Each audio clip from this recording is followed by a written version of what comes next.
بسم اللہ الرحمن الرحیم۔ ایک عابد کو خدا کی زیارت۔ ایک عابد نے خدا کی زیارت کے لیے 40 سال کا چلہ کاٹا، دن کو روزہ رکھتا اور رات کو قیام کرتا۔ اعتکاف کی وجہ سے خدا کی مخلوق سے یکسر کٹا ہوا رہتا، اس کا سارا وقت آزاری اور رازوں سے گزرتا تھا۔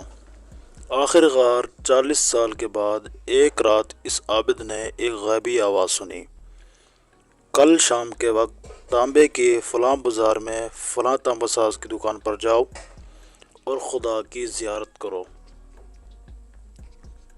عابد وقت مقررہ سے پہلے پہنچ گیا اور مارکیٹ کی گلیوں میں تانبا ساز کی اس دکان کو ڈھونڈنے لگا۔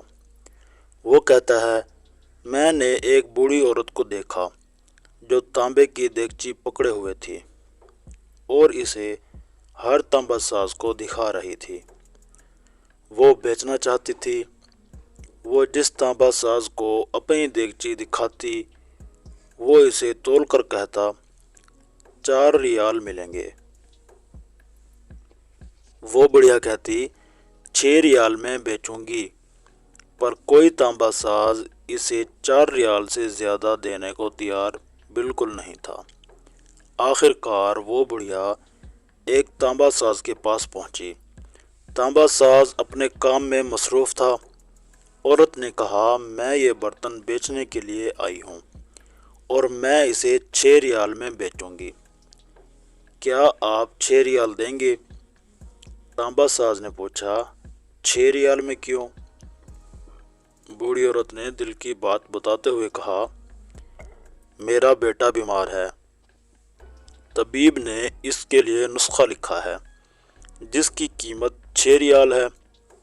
تانبا ساز نے دیگچی لی اور کہا، ماں یہ دیگچی بہت عمدہ اور نہایت قیمتی ہے، اگر آپ بیچنا ہی چاہتی ہیں تو میں اسے 25 ریال میں خریدوں گا۔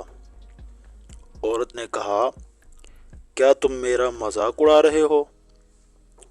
تانبا والے نے کہا، ہرگز نہیں، میں واقعی 25 ریال دوں گا۔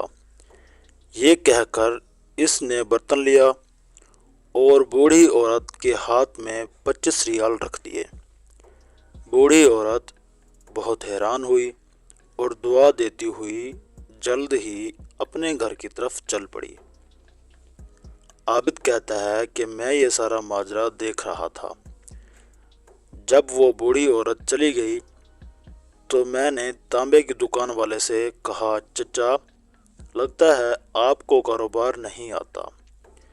بازار میں کم و بیش سبھی تانبے والے اس دیگچی کو تولتے تھے اور 4 ریال سے زیادہ کسی نے اس کی قیمت نہیں لگائی، اور آپ نے 25 ریال میں اسے خریدا ہے۔